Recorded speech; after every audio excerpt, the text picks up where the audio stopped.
حضرت انس بن مالک رضی اللہ تعالیٰ عنہ ارشاد فرماتے ہیں کہ ہم نبی پاک علیہ السلام کی بارگاہ عالی مرتبت میں حاضر تھے۔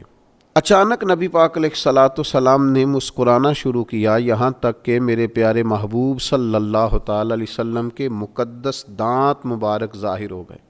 اور صحابہ فرماتے ہیں جب حضور مسکراتے تو دانتوں سے ایسا نور نکلتا تھا کہ مسجد نبوی شریف کی دیواریں بھی روشن ہو جاتی تھیں۔ حضور مسکرائے تو سیدنا عمر رضی اللہ تعالیٰ عنہ نے عرض کیا کہ یا رسول اللہ صلی اللہ تعالیٰ علیہ وسلم، میرے ماں باپ آپ پر قربان ہو، کس بات پر آپ ہنسے؟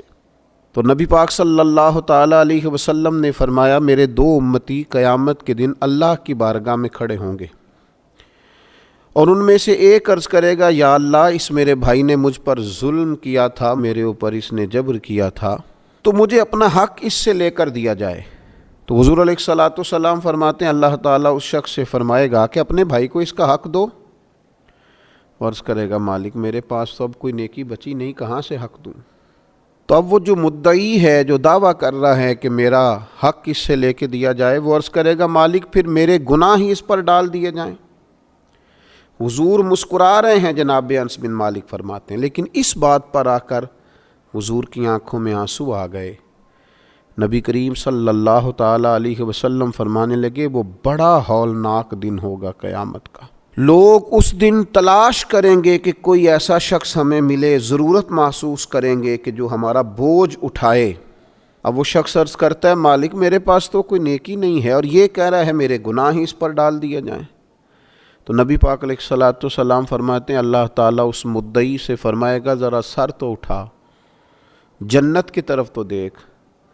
تو وہ جنت کی طرف سر اٹھا کر دیکھے گا اور دیکھ کر عرض کرے گا، مالک میں ایک چاندی کا شہر دیکھ رہا ہوں جس میں سونے کا محل بنا ہوا ہے، ہیرے جواہرات سے مرصع ہے وہ محل۔ اے مالک، کون اس کا مالک بنے گا؟ یہ کس کو ملے گا؟ تو اللہ تعالیٰ فرمائے گا، جو اس کی قیمت ادا کرے۔ تو وہ عرض کرے گا، مالک اس کی قیمت کون ادا کرے گا؟ تو اللہ تبارک و تعالیٰ فرمائیں گے، تو بھی اس کا مالک بن سکتا ہے۔ تو بڑے تجسس سے، بڑے شوق سے عرض کرے گا، مالک میں کیسے مالک بن سکتا ہوں؟ تو اللہ فرمائے گا، تو اپنے بھائی کو معاف کر دے، میں تجھے اس محل کا مالک بنا دیتا ہوں۔ کر دے معاف اپنے بھائی کو، درگزر کر اپنے بھائی سے، بھول جا اس کی خطاؤں کو، کچھ دیر کے لیے چھوڑ دے جو اس نے غلطیاں کی، تو معاف کر دے اسے، اور میں اس محل کا تجھے مالک بناتا ہوں۔ نبی پاک صلی اللہ تعالیٰ علیہ وسلم ارشاد فرماتے ہیں، وہ فوراً عرض کرے گا، مالک میں نے اپنے بھائی کو معاف کیا۔ تو اللہ تبارک و تعالیٰ ارشاد فرمائے گا، اس کا ہاتھ پکڑ اور پھر اسے جنت میں ساتھ لے جا۔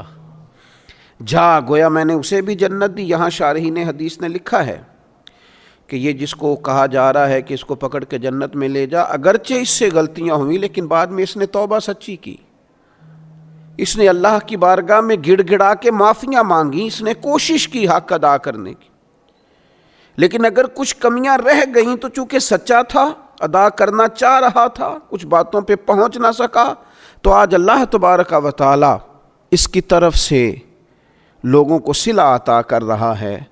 اللہ فرماتے ہیں، اس کا ہاتھ پکڑ اور جنت میں لے جا۔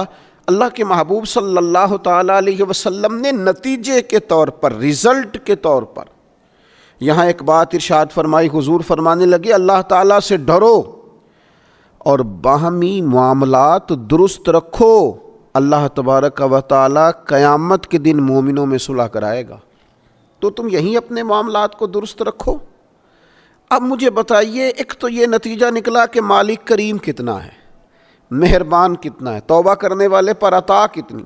دوسرا، حضور کی علم و حکمت کی اس گفتگو سے سمجھیے کہ اللہ درگزر کرنے والے کو عطا کتنا کرتا ہے، اور پھر یہ بھی دیکھیے کہ صلح کرانا کتنا مقدس کام ہے۔ دو بھائیوں کو ملا دینا، قریب کر دینا، روٹھے ہوئوں کو ایک دوسرے کے قریب کرنا کتنا عظیم کام۔ تو نبی پاک علیہ السلام کی اس خوبصورت بات سے، اس انتہائی معنی خیز حدیث سے اپنے لیے موتی حاصل کریں، دل کو بڑا کریں، سینے میں گنجائش پیدا کریں، اور اپنوں کے لیے درگزر کا دروازہ کھولیں۔ اللہ تعالیٰ سمجھنے کی توفیق عطا فرمائے۔